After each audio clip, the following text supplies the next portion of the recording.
Jerry Jeudy, you talked about this Locked On Browns, and I'm intrigued by it. You can't really bench him, but man, you need him to, you need him to play like a one or high-end two wide receiver, and he's not.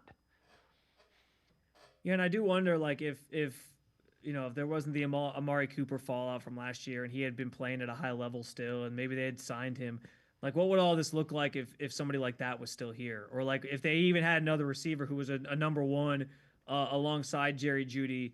Would they bench Jerry, knowing like, hey, we still got another guy we can fall back on? Because as things stand right now, it's Jerry and, as I said earlier in the season, like the island of misfit toys. Like that's what you're kind of working with at wide receiver right now. So you can't bench him. You need him out there. You need him to play at a high level. I understand, and I know people pointed out the sort of conversation, the little argument that it seemed like him and Shedeur Sanders were having on the sideline during the game. I think that is kind of just I really try not to read into those things too much unless it gets like physical and there's pushing and shoving going on, because I think in the heat of the moment, guys are always kind of getting on each other and there's some arguments had, and Tom Brady was celebrated for that for all those years, and then other guys, it's like, well, why would you do that to your teammate? It's embarrassing. Like I don't like that game, so I'm not going to sit here and say that he was in the wrong or that it was an embarrassing moment or he shouldn't have been doing that or whatever. I think he was probably just trying to have a conversation with his quarterback.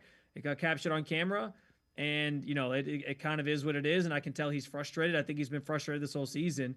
But I think that part of that whole conversation being and happening on the sideline, I think speaks to him still trying to get on the same page as Shedeur Sanders and make sure he sees the right things, and those two sort of working through some things still in what's been a frustrating year.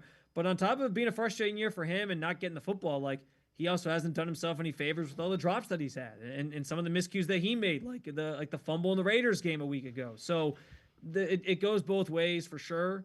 But yeah, it's an unfortunate situation, because I really thought Jerry was going to build upon the great season he had last year. Obviously, the quarterback play hasn't helped, but we'll sort of see what his future holds here in Cleveland. I would imagine they have him back next year because he's on the last year of his deal there.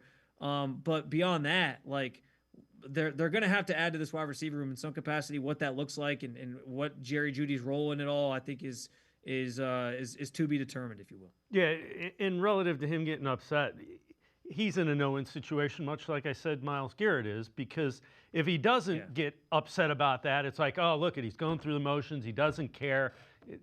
So, again, they're supposed to talk about what they see, and they clearly weren't seeing the same thing, which is never good.